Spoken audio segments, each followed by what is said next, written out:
기쁨을 회복합시다.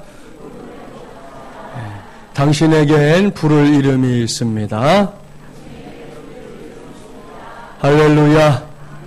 오늘은 기쁨을 회복시켜 주소서 7번째 시간입니다. 오늘은 약한 것을 강하게 하시는 플러스의 은혜라는 제목으로 하나님의 말씀을 전하도록 하겠습니다. 여기서 제가 말하는 플러스가 무엇인지 다 아시죠? 이 마이너스의 반대말입니다. 그러니까 더하기, 빼기 말할 때 사용하는 이 더하기 기호 말입니다. 오늘은 그 플러스 기호를 염두에 두고 하나님의 말씀을 보면 좋겠습니다. 여기서 전제할 것이 있습니다. 그것은 하나님의 역사가 궁극적으로는, 과정에서는 좀 우리가 달리 보이거나 달리 생각할 때도 있지만 궁극적으로는 항상 이 마이너스가 아닌 플러스다 하는 사실을 전제하려고 합니다. 그렇습니다. 하나님께서는 저와 여러분의 삶에 찾아오셔서 간섭하시되 힘을 북돋아 주십니다. 응원해 주십니다. 역경을 돌파할 수 있는 능력도 주십니다. 어떤 문제든지 해결해 주십니다. 믿습니까? 할렐루야. 이것이 제가 여러분과 함께 하나님께로부터 받고 싶은 이 플러스의 은혜입니다. 그러니 이런 은혜가 저와 여러분에게 부어질 때 우리는 기쁠까요? 슬플까요? 1번 기쁘다, 2번 슬프다. 몇 번일까요? 1번입니다. 그렇습니다. 그 1번을 자신의 몫으로 삼는 저와 여러분이 되기를 주님의 이름으로 축복합니다. 이런 관점에서 성경을 보면 정말 수많은 플러스의 은혜가 있습니다. 그 중에 으뜸은 약한 것을 강하게 하시는 플러스의 은혜입니다. 여러분도 이미 다 알고 있어요. 세상은 약한 것을 좋아하지 않습니다.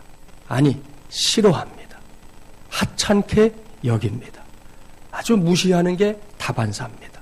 그래서 다들 강해지지 못해 안다라는 그런 세상이 이미 되어버렸습니다. 요즘 계속해서 논란이 많은 갑질 논란도 똑같은 배경을 갖고 있는 거예요. 조금 더 힘 있는 사람이 그렇지 못한 사람을 하찮게 여기는 겁니다. 조금 더 배운 사람이 그렇지 못한 사람을 아주 사람 이하로 취급하는 것이죠. 조금 더 가진 사람이 그러지 못한 사람을 함부로 대하는 영상도 보셨죠? 어떤 사모님은 골프채를 가지고 남의 트럭의 앞유리를 그냥 인정사정 없이 부셔놓고는 돈 휙 집어던지고 가는 거예요. 나는 이만큼 할 수 있는 사람이라는 거죠. 그런 착각 속에 사는 세상, 우리가 살고 있는 세상입니다. 이런 세상에서 살고 있는 우리 모두에게 성경의 가르침은 그래서 복음입니다.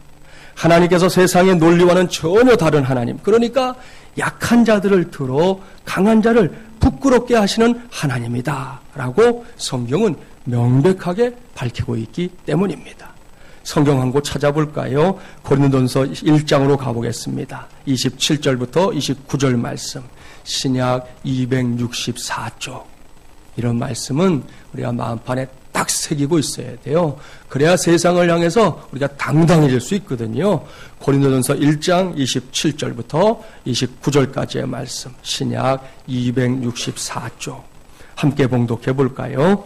그러나 하나님께서 세상에 미련한 것들을 택하사 지혜 있는 자들을 부끄럽게 하려 하시고 세상에 약한 것들을 택하사 강한 것들을 부끄럽게 하려 하시며 하나님께서 세상에 천한 것들과 멸시받는 것들과 없는 것들을 택하사 있는 것들을 폐하려 하시나니 이는 아무 육체도 하나님 앞에서 자랑하지 못하게 하려 하심이라. 아멘. 할렐루야. 사랑하는 마림을 연한 가족 여러분, 이것이 하나님의 역사입니다. 성경 전체를 쭉 읽어보세요. 하나님이 가장 싫어하시는 게 뭡니까? 우리가 교만이라고 알고 있지만 조금 더 보태야 돼요. 그냥 교만이 아니라 하나님 없는 교만입니다. 하나님이 가장 싫어하는 거, 하나님 없는 교만이에요. 따라서 뭐가 되었든 간에 이건 내가 한 거야, 이건 내 능력이야, 너희들 모두 내 덕인 줄 알아, 이렇게 말하는 것은 하나님이 기뻐하시는 일이 아닙니다. 이것이 하나님의 뜻이기 때문에 하나님께서는 세상의 기준으로 볼 때 약한 것, 부족한 것, 별것 아닌 것을 가지고서도 얼마든지 위대한 일, 놀라운 일, 기적과도 같은 일을 이루는 것입니다. 사람도 마찬가지입니다. 약한 사람들, 부족한 사람들, 별것 아닌 사람들을 세우셔서 그들로 하여금 위대한 사람들, 놀라운 사람들, 기적과도 같은 일을 감당해내는 사람들이 되게 하는 것, 이건 역시 우리 하나님의 역사입니다. 오늘 이 모든 것을 가리켜 저는 플러스의 은혜라고 부르려고 합니다. 이를 염두에 두고 본문으로 들어가 볼까요? 오늘 주신 말씀은 모두 52장으로 구성되어 있는 예레미야서 중에서 새로운 단락이 이렇게 시작되는 말씀이에요. 시간을 내서 요즘 같은 때 예레미야서를 읽어보면 좋겠다 하는 생각이 있습니다. 예레미야 2장부터 45장까지는 이 남유다 왕국에 대한 심판의 말씀이에요. 그리고 46장부터 51장까지는 유다 주변에 자리 잡고 있었던 여러 열국들, 여러 나라들에 대한 심판의 말씀입니다. 이렇게 두 단락으로 나누는 분기점이 오늘 주신 말씀인데요. 그 분기점에 해당되는 말씀이 뭐냐? 그 여러 열국들 가운데 한 나라인 애굽, 오늘의 이집트를 향한 하나님의 심판을 매우 구체적인 역사와 함께 서술하고 있는 말씀입니다. 이러한 배경을 이해하면서 본문 1절과 2절을 함께 봉독해 보겠습니다. 1절 2절입니다. 이방 나라들에 대하여 선지자 예레미야에게 임한 여호와의 말씀이라. 애굽에 관한 것이라. 곧 유다의 요시야 왕의 아들 여호야김 넷째 해에 유브라데 강가 갈그미스에서 바벨론의 느부갓네살 왕에게 패한 애굽의 왕 바로 느고의 군대에 대한 말씀이라. 여기에 나오는 바로 느고 왕은 주전 609년에 애굽의 왕으로 등극했던 실제 역사에 나오는 사람이에요. 그는 왕이 된 후에 제일 먼저 뭐를 했느냐? 북진 정책을 펼쳤습니다. 이전보다 더 많은 땅을 차지하고 싶은 그런 욕망이 있었던 것이죠. 그 과정에서 우리가 잘 아는 요시야 왕과 무기또라고 하는 것에서 대전투를 치렀던 왕이 바로 느고입니다. 바로 느고는 무기또 전투에서 요시야 왕을 전사시켰습니다. 그 후에 이제 바벨론의 군대까지 격파시키는 엄청난 정욕을 세웠지만 결국 주전 605년, 그러니까 오늘 본문에 기록된 여호야김 제4년에 바벨론의 왕 느부갓네살과 벌였던 이 갈그미스 전투에서는 대패하게 됩니다.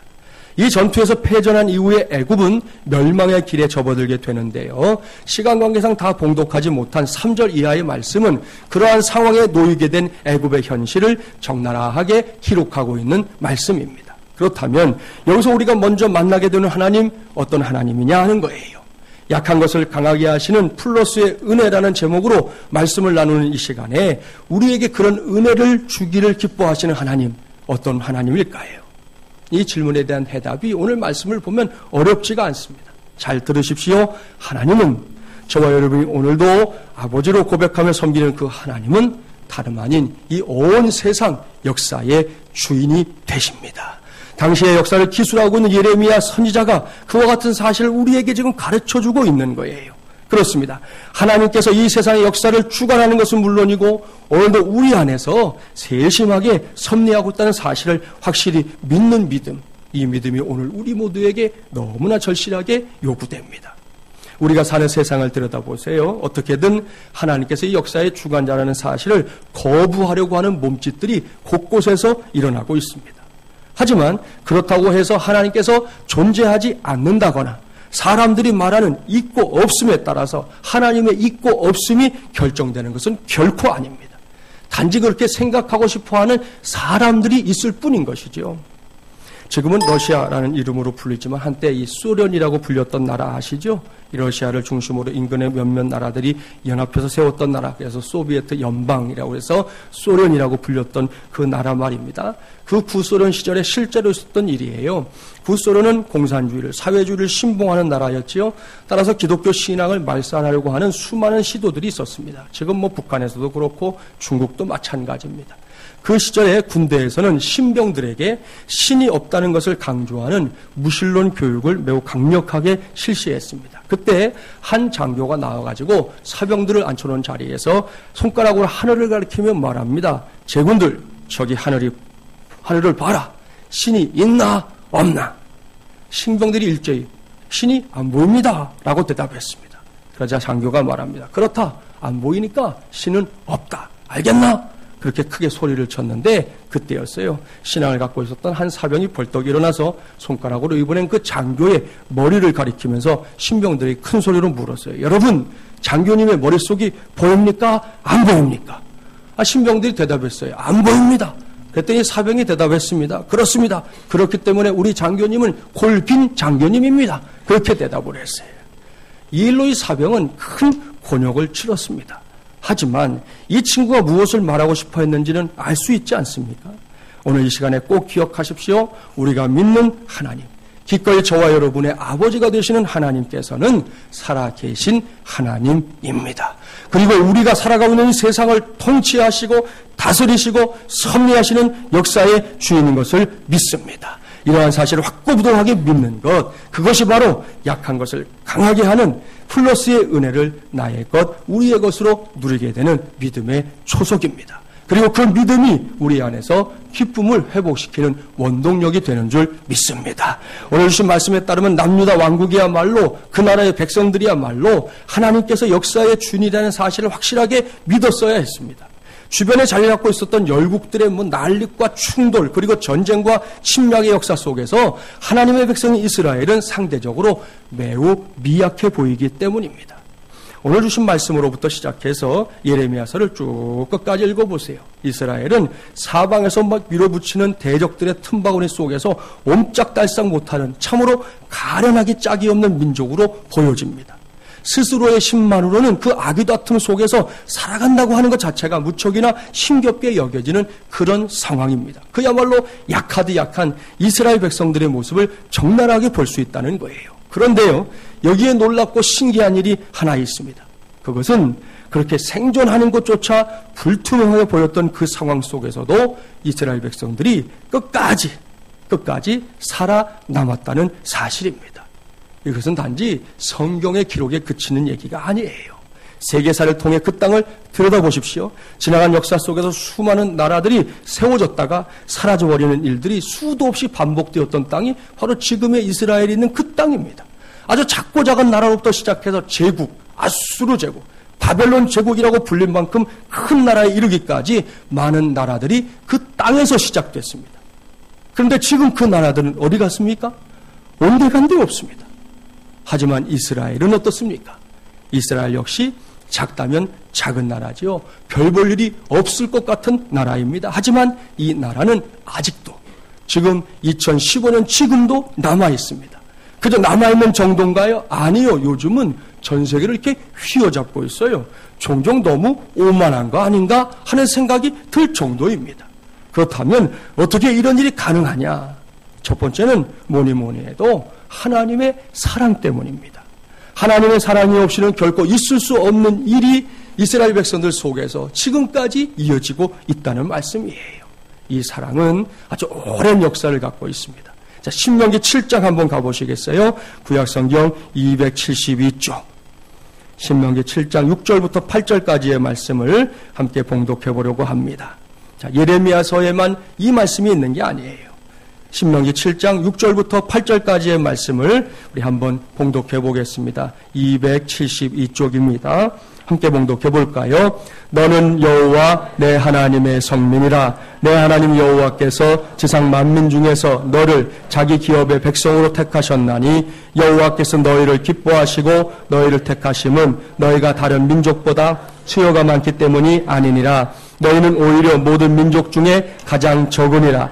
여호와께서 다만 너희를 사랑하심으로 말미암아 또는 너희의 조상들에게 하신 맹세를 지키려 하심으로 말미암아 자기의 권능의 손으로 너희를 인도하여 내시되 너희를 그 종되었던 집에서 애굽 왕 바로의 손에서 속량하셨나니. 아멘. 할렐루야. 사랑하는 마중물연한 가족 여러분, 이 말씀은 오래전 모세 시대에 이스라엘 백성들에게 선포된 하나님의 약속의 말씀입니다. 무슨 말씀입니까? 어디를 봐도 이 외형적인 조건에 있어서는 이스라엘 백성들이 하나님의 각별한 사랑을 받을 만한 자격이 없다는 겁니다. 출애굽한 이스라엘 백성들의 광야 생활 기억하시죠? 하나님의 속을 얼마나 썩였는지 모릅니다. 우리 아이들이 부모 속 썩이는 거 그거 비교할 것도 안 돼요. 아무리 중이들이 부모들을 힘들게 한다고 해도 그거 아무것도 아니에요. 이스라엘 백성들이 하나님의 속성인 기록들을 읽다 보면 우리도 막 화가 날 때가 있습니다. 그런데도 이러한 이스라엘 백성들을 향한 하나님의 은혜는 중단되지 않았습니다. 무엇 때문입니까? 신명기 7장은 분명하게 그 답을 말씀합니다. 하나님 편에서의 일방적인 사랑 때문이라고 말입니다. 여호와께서 다만 너희를 사랑하심으로 말미암아. 보십시오. 다른 이유가 없습니다. 하나님께서 그저 사랑하시기 때문에 이스라엘 백성들에게 남다른 각별한 구약시대에 함께 살았던 다른 민족들로서는 도저히 기대할 수 없는 놀라운 은혜를 베푸셨다는 말씀입니다. 약한 것을 강하게 해주시는 플러스의 은혜의 말입니다. 이것이 예레미야 시대에까지도 약하고 약한 이스라엘 백성들이 망하지 않고 여전히 존재할 수 있었던 가장 중요한 이유였습니다. 오늘날도 마찬가지입니다. 우리가 과연 하나님의 사랑을 받을 만한, 누릴 만한 자격이 있습니까? 목사 스스로 봐도요, 없습니다. 아무리 생각하고 또 생각해봐도 없습니다. 그런데도 우리는 그 사랑을 받고 있습니다. 그 사랑을 누리고 있습니다. 나를 사랑해서, 그리고 우리를 사랑해서 십자가를 향해 걸어가셨고 결국은 그 위에서 내 죄를 대신 짊어지시고 완전하게 죽어주신 그분을 우리는 주님이라고 부르며 따라가고 있는 것입니다. 이것이 얼마나 놀라운 은혜인지 아십니까? 한 남자가 여자친구에게 부드러운 목소리로 사랑을 고백했어요. 자기야 사랑해. 정말로 날 사랑해? 그럼 사랑하고 말고. 그러자 여자친구가 심각하게 물었어요. 그렇다면 날 위해서 죽을 수도 있어? 그러자 이 남자가 잠시 생각하더니 이렇게 대답했대요. 자기야, 내 사랑은 영원히 죽지 않는 사랑이야. 그렇게 대답했대요. 예. 무엇을 말하고 싶어 하는 건지 아시겠죠? 여러분, 사람이 누군가를 위해 죽는다는 것은 결코 쉬운 일이 아니에요. 그렇게 말할 수도 있고 부모로서 자식을 위해서 그런 마음을 얼마든지 가질 수도 있지만 그것이 현실이 된다는 것은 쉬운 일이 아니라는 거예요. 간혹 그런 일들이 세상에서 일어나긴 하지만 결코 자주 목격할 수 있는 일 아닙니다. 그럼에도 불구하고 우리는 이렇게 놀랍고 엄청난 사건이 바로 나를 위해 일어났다는 사실을 확실하게 믿고 알아야 합니다. 왜입니까? 우리 주님 예수님께서 그런 사랑을 받을 만한 자격이라고는 눈꼽만큼도 없는 날 사랑하셔서 날 위해서 기꺼이 죽어주셨기 때문입니다. 이러한 사실을 요하께서 만든 전도책자 중에 하나가 CCC에서 만든 그 사형리라는 구원을 위한 4가지의 영적인 원리라는 소책자 아닙니까? 보신 적 있죠? 들어본 적도 있을 거예요. 이 책자의 골자는 딱 4가지예요. 첫째, 하나님은 당신을 사랑하시며 당신을 위한 놀라운 계획을 가지고 계십니다. 둘째, 사람은 죄에 빠져 하나님으로부터 떠나 있습니다. 그러므로 하나님의 사랑과 계획을 알 수 없고 또 그것을 체험할 수 없습니다. 셋째, 예수 그리스도만이 사람의 죄를 해결할 수 있는 하나님의 유일한 길입니다. 당신은 그를 통하여 당신에 대한 하나님의 사랑과 계획을 알게 되며 또 그것을 체험하게 됩니다. 넷째, 우리 각 사람은 예수 그리스도를 나의 구주, 나의 하나님으로 영접해야 합니다. 그러면 우리는 우리 각 사람에 대한 하나님의 사랑과 계획을 알게 되며 또 그것을 체험하게 됩니다. 이렇게 4가지가 사형리예요. 이 속에 하나님께서 저와 여러분을 얼마나 사랑하시는지 그리고 그 사랑 때문에 행하신 일이 무엇인지 잘 설명되어 있습니다. 그것은 십자가 사건을 통해서만 설명됩니다. 오늘은 이러한 사형리의 가르침을 꼭 기억하십시오. 하나님께서 날 사랑하신다는 그 사실 말입니다. 막연하게 아는 것 말고 우리의 가슴을 울리고 우리의 영혼을 울릴 만큼 진실된 고백을 가지고 이 사랑을 떠올리시라는 겁니다. 나를 위해 놀라운 계획까지 갖고 있다고 말씀하고 있는 그 하나님의 사랑을 또렷하게 기억할 수 있는 우리 모두가 되어야 할 것입니다. 이 놀라운 사실에 대해 여러분 정말 어떤 생각을 갖고 있습니까? 여전히 설레는 마음을 갖고 있는지 그 은혜에 감격하며 살고 있는지 물어보라는 것입니다. 어제까지는 우리가 더 이상 어찌할 수 없는 시간이에요. 오늘 이 시간에 이 질문에 대해 확실하게 아멘이라고 대답할 수 있는 우리 모두가 되기를 바랍니다. 그렇게 대답할 수 있을 때 그 사람은 앞으로 약한 것을 강하게 하시는 플러스의 은혜가 무엇인지를 확실하게 체험하며 살게 될 줄 믿습니다. 이것을 증명해 주는 말씀이 있어요. 고린도후서 13장 4절 말씀, 귀한 말씀이에요. 한번 찾아보세요. 이런 말씀은 좀 기억해 두시고 밑줄도 쫙 꺼놓으세요. 고린도후서 13장 4절 신약 301쪽. 한 절 말씀 제가 지금까지 전한 말씀을 떠올리면서 함께 봉독하시면 더 의미를 알게 될 겁니다. 13장 4절 함께 봉독해 볼까요? 그리스도께서 약하심으로 십자가에 못 박히셨으나 하나님의 능력으로 살아계시니 우리도 그 안에서 약하나 너희에게 대하여 하나님의 능력으로 그와 함께 살리라. 아멘. 사랑하는 여러분, 십자가가 무엇인지를 설명해주는 말씀이지요. 만왕의 왕이신 예수님께서 십자가 위에서 그야말로 무기력하게 돌아가셨습니다. 우리가 알고 있는 예수님, 그 많은 능력을 행하신 예수님을 떠올려보면 예수님의 십자가의 죽음은 너무 무기력하다는 거예요. 조롱하고 못 박는 사람들에게 예수님은 어떤 액션도 취하지 않았습니다. 너무나 약하게, 나약하게, 정말 아무것도 할 수 있는 건 없는 것처럼 그냥 거기서 돌아가셨어요. 사람들은 그것으로 모든 것이 끝났다 생각했습니다. 그러나 아니었습니다. 그 약함 속에 이 세상 최고의 강함인 하나님의 능력이 임했다고 성경이 말씀하고 있지 않습니까? 예수님의 약한 그 십자가의 죽음 속에 우리 하나님의 강한 능력이 임할 때 어떤 일이 일어났습니까? 완전한 죽음의 자리에 내려갔던 예수님께서 하나님의 능력으로 다시 살아나셔서 모든 사탄의 권세를 물리치시는 위대한 역사를 이루셨다고 성경은 명백하게 증거하고 있습니다. 여기에 플러스의 은혜가 있습니다.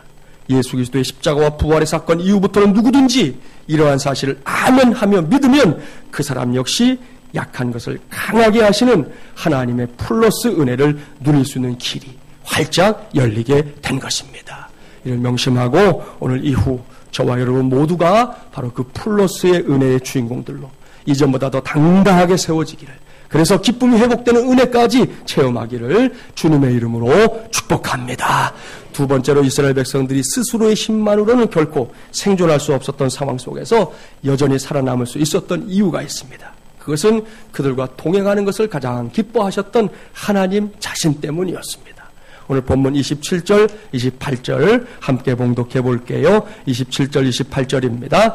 내 종 야곱아 두려워하지 말라. 이스라엘아 놀라지 말라. 보라, 내가 너를 먼 곳에서 구원하며 내 자손을 포로된 땅에서 구원하리니 야곱이 돌아와서 평안하며 걱정 없이 살게 될 것이라. 그를 두렵게 할 자 없으리라. 여호와의 말씀이니라. 내 종 야곱아, 내가 너와 함께 있나니 두려워하지 말라. 내가 너를 흩었던 그 나라들은 다 멸할지라도 너는 사라지지 아니하리라. 내가 너를 법도대로 징계할 것이요 결코 무지한 자로 여기지 아니하리라 하시니라. 아멘. 사랑하는 마지물려난 가족 여러분, 생각해 보세요. 당신의 모든 상황들은 이미 두려워할 수밖에 없는 상황들입니다. 남유다 왕국의 현실이 바람 앞에 등불과도 같은 신세였기 때문이에요. 주변의 민족들이 강해지면 강해질수록 유다는 상대적으로 더 나약해지고 있었습니다. 이것이 당시의 형편이에요. 그런데도 하나님께서 뭐라고 말씀하십니까? 두려워하지 말라 말씀하십니다. 그저 한 번만 그렇게 말씀한 게 아니에요. 지금 말씀 봉독해 보셨죠? 계속해서 반복해서 말씀하고 있습니다.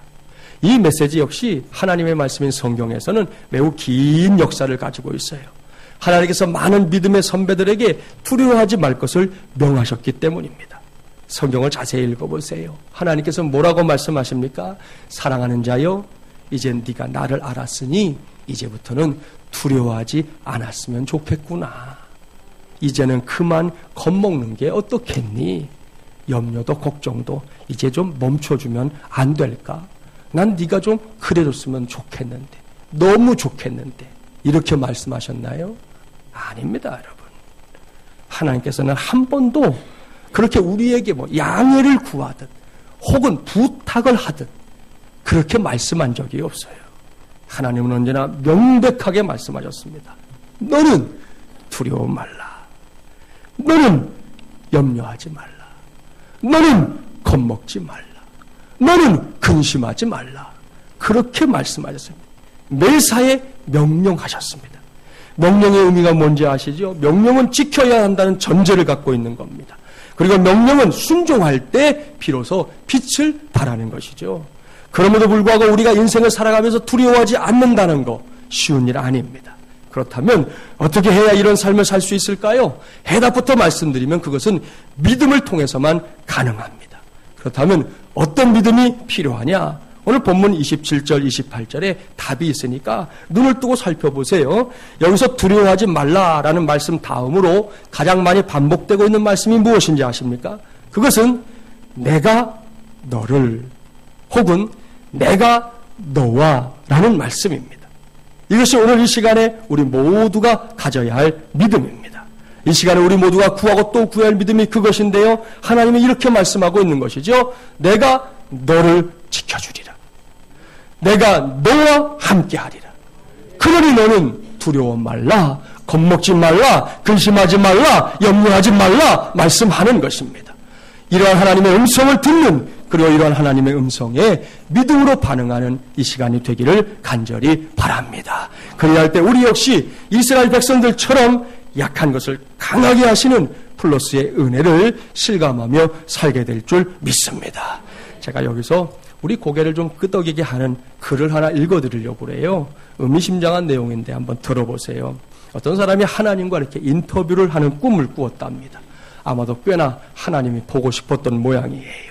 그때 하나님께서 물으셨습니다. 그래, 네가 나를 인터뷰하고 싶다고? 예, 시간이 허락되신다면요. 하나님께서 미소를 지으면서 말했습니다. 내 시간은 영원이니라. 그러니 내가 품고 있는 질문 말해보렴.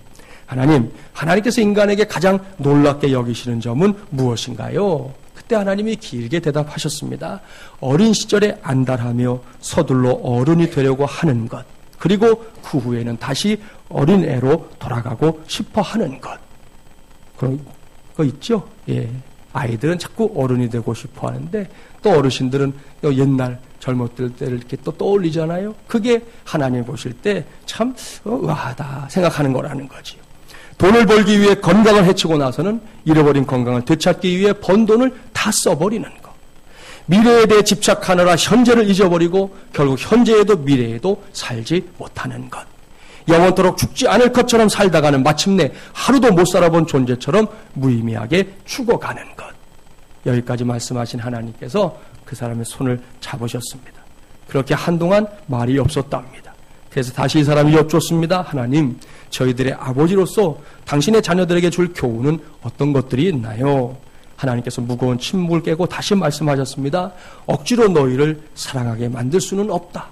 대신 사랑받는 존재가 되어야 한다는 사실을, 남과 자신을 비교하는 일은 좋지 못하다는 것을, 용서를 실천함으로써 용서하는 법을, 사랑하는 사람에게 상처를 주는 데는 단 몇 초밖에 걸리지 않지만 그 상처를 치유하는 데는 여러 해가 걸릴 수도 있다는 사실을, 가장 많이 가진 자가 부자가 아니라 더 이상 필요한 것이 없는 사람이 진정한 부자라는 것을, 사람들은 서로를 극진히 사랑하면서도 단지 아직도 그 사랑을 표현하는 방법을 모르고 있을 뿐이라는 사실을, 두 사람이 똑같은 것을 바라보면서도 그것을 서로 다르게 볼 수도 있다는 사실을, 서로 용서하는 것만으로는 부족하니 너희 스스로를 용서해야 한다는 사실을 알아야 하느니라.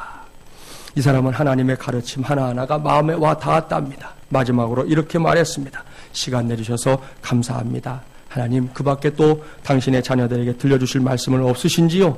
그러자 하나님께서 다시 미소를 지으면서 이렇게 말씀하셨답니다. 늘 명심하여라. 내가 여기 있다는 사실을. 언제까지나. 사랑하는 마중물이라는 가족 여러분, 이렇게 인터뷰가 끝났습니다. 무슨 이야기인지 아시겠죠? 그 내용 하나하나가 우리에게 생각하게 만드는 것들입니다. 그것은 각자가 생각하시고, 여기서 제가 갖고 있는 최우선의 관심사는 마지막 대목이에요. 늘 명심하여라. 내가 여기 있다는 사실을. 언제까지나. 바로 이 말씀 말입니다. 이것을 붙잡기 바랍니다. 이것은 그저 이야기에 나오는 대사가 아닙니다.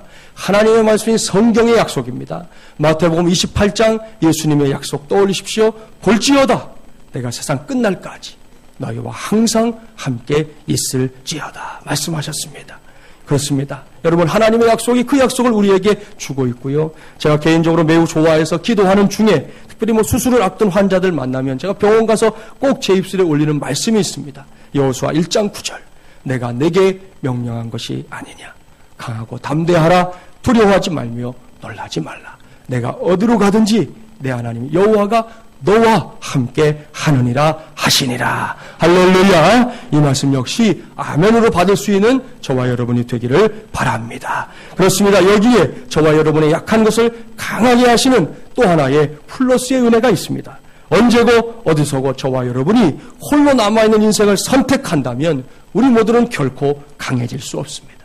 제가 장담합니다. 한번 노력해 보세요. 여러분의 힘 스스로 길러보세요. 아무리 우리가 그렇게 스스로를 준비한다고 해도 우리의 힘만으로는 저 세상을 절대로 감당해낼 수 없습니다. 그저 우리가 한없이 나약한 존재라는 사실을 확인하게 될 뿐입니다. 하지만 하나님과 동행하는 삶은 그렇지 않습니다. 아주 오래된 흑인 영가 가운데 이런 찬송이 있어요. 나는 비록 약하나 주 예수는 강하다. 나를 잡아주시는 주 곁에 가까이 가리라. 할렐루야. 여러분, 이 고백은 아주 정확한 고백입니다. 흑인들의 역사가 어떤 역사인지 아시죠? 정말 고난의 역사입니다. 눈물 없이 볼 수 없는 역사입니다. 수없이 짓밟혔습니다. 얼마나 많은 학대와 핍박이 그들의 인생 가운데 있었는지 모릅니다. 한 집안에 송두리째 사라지는 것들을 수도 없이 겪은 사람들이 그 사람들입니다. 그런데도 그들은 하나님을 붙잡았는데 그 붙잡을 고백이 뭡니까?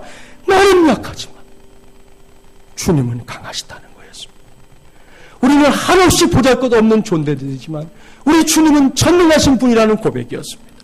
그 고백이 그들을 살렸고 오늘날까지 하나님의 역사를 이어가는 하나님의 사람들이 되게 하는 힘이 되었다는 사실을 우리가 기억해야 할 것입니다.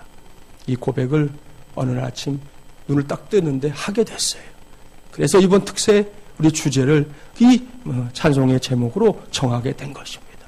나는 비록 약하나 주 예수는 강하다. 그렇습니다. 나는 약합니다. 정말로요, 사람이 얼마나 약한지 몰라요. 칼럼에도 제가 써드렸지만 지난주 설교 준비하려고 장신대에 가갖고 있는데요. 수요일날 오후에 조금 이상하더라고요. 그때 저녁이 되니까 좀 저녁 식사를 하려고 나갔는데 그날 그렇게 많이 춥진 않았어요. 근데 제가 지금까지 태어나서 그렇게 심하게 이 턱, 아래 턱과 이 위에 그 치아가 부딪힌 경험을 처음 해봤어요. 다다다다다다다 하는 거 있죠? 처음 해봤어요. 얼마나 춥고 오한이 나는지 말이죠. 밥을 먹으러 갈 수가 없었어요. 그래서 그냥 다시 들어와 숙소에 누웠는데 진짜 천장이 왔다 갔다 하고 이게 해롱해롱 하더라고요. 나중에 할 수 없이 수요 성경 공부 가 있는 준석이 녀석한테 전화를 해가지고 너 아빠를 좀 데리러 와야 되겠다. 내가 여기서 이거 있다가는 큰일 나겠다. 거기가 이렇게 또 스팀이 들어오는 그런 숙소여가지고 바닥이 좀 따뜻했으면 제가 거기서 어떻게 해보려고 했는데 그게 안 되더라고요. 하여튼 뭐 그날 밤에 와갖고 끙끙 앓고요. 그 다음날 링거 맞고 뭐 그렇게 해도 쉽게 안 낫는 거예요. 지난주까지만 해도 말짱했잖아요. 근데 한번 훅 하니까 그냥 그런 말 있죠. 한 방에 훅 간다고. 예? 그냥 훅 가는 거예요. 아무리 사람이 대단한 것 같아도 그래요. 나는 약해요. 우리도 약해요. 아무리 우리가 손을 꼭꼭 붙잡고 안달을 해도 여러분 바람 오면 훅 불면 다 날아가는 게 우리 인생이라고요. 우리는 그렇게 약합니다. 하지만 하나님은 강한 하나님입니다. 하나님은 전능하신 하나님입니다. 따라서 그 하나님과 동행하며 사는 것이 저와 여러분 우리 모두가 약한 것을 강하게 하시는 플러스의 은혜를 누리는 지름길이요. 기쁨이 회복되는 길인 줄 믿습니다. 이제 말씀을 마무리합니다. 여전히 세상살이가 버겁습니다. 하루하루가 무거운 짐덩어리처럼 느껴집니다. 전국은 여전히 불안정하고요. 경기 침체는 자꾸만 우리의 발목을 잡습니다. 이번 주간 마침 명절이 있어가지고 전통시장에 조금 이렇게 좀 분위기가 좀 올랐다고 하지만 그것도 한두 주 지나면 또 어떻게 될지 모르잖아요. 외교적인 어려움도 많습니다. 자꾸만 서민들 먹고 사는 게 힘겨운 세상이 되어가고 있습니다. 이러한 삶의 쳇바퀴 속에서 살다 보니 저도 여러분도 알게 모르게 약해져 있습니다. 그렇기 때문에 우리 모두에게는 하나님의 은혜가 꼭 필요합니다. 그것도 약한 것을 강하게 하시는 플러스의 은혜가 필요합니다. 오늘 그 은혜 누리는 길을 가르쳐 드렸습니다. 먼저는 저와 여러분의 상황, 감정 혹은 느낌, 여러분 스스로의 기준에 따라 움직이기 전에 온 우주를 창조하시고 통치하시며 다스리시는 전능하신 하나님이 나를 지금도 사랑하고 있다는 그 사실로부터 여러분의 발걸음이 시작되기를 바랍니다. 다른 데는 소망이 없다니까요. 아무리 여러분 든든한 사람 아니라 어떤 빽이 있어도 여러분 거기서부터 시작하면 그게 무너지는 날 다 무너지는 것입니다. 그러나 하나님의 사랑은 무너질 일이 없습니다. 거기서부터 시작하면 우리 인생 끝까지 승리가 이어지게 될 줄 믿습니다. 그 하나님은 나와 멀리 떨어져 있는 분이 아니라 나와 함께 동행하는 걸 제일 좋아하라 하시는. 여러분 우리 어르신들 보면 그런 분들 있잖아요. 본인의 존재를 이렇게 인정해 드려야 비로소 기뻐하는 분들이 있어요. 하다못해 내 주머니에서 내 손주들 그저 용돈이라도 줘야 어깨에 힘이 들어가는 어르신들 있잖아요. 그런 분들에게 아버님, 어머님 이번에 이거 일을 하는데 좀 이렇게 좀 도와주세요. 자문해 주세요. 말 한마디 해보세요. 그 부모님이 얼마나 기뻐하시니. 여러분이 그저 돈 보따리 갖다 드리지 않아도 그것만으로도 부모님들이 얼마나 기뻐하시는지 아세요? 하나님이 기뻐하는 건 우리가 뭐 다른 헌신하는 게 아니에요. 하나님과 함께 동행하기를 좋아하는 데 있는 줄 믿습니다. 하나님과 동행하는 것을 가장 큰 기쁨으로 여길 때 하나님도 그것을 제일 큰 기쁨으로 여기시고 우리 모두에게 플러스의 은혜는 물론이요 오늘 약속하고 있는 기쁨을 회복시키는 은혜까지 허락하실 줄 믿습니다. 2015년도 우리 반드시 기쁨을 회복해야 합니다. 잃어버렸던 기쁨 되찾고 하나님의 기쁨 되어 살고 세상에도 기쁨을 전하는 하나님의 종들이 되시기를 바랍니다. 이제 명절인데 이 명절에 흩어져서 여러분 각자 있는 곳에 가셔가지고 일가 친지들에게도 그 기쁨을 전하십시오. 여러분의 이웃들에게 그 기쁨을 전하십시오. 여러분이 만나는 모든 사람들에게 이 기쁨을 전해서 하나님의 뜻을 이루는 우리 마주물리라는 가족들이 꼭 되기를 주님의 이름으로 간절히 축원합니다. 기도합시다.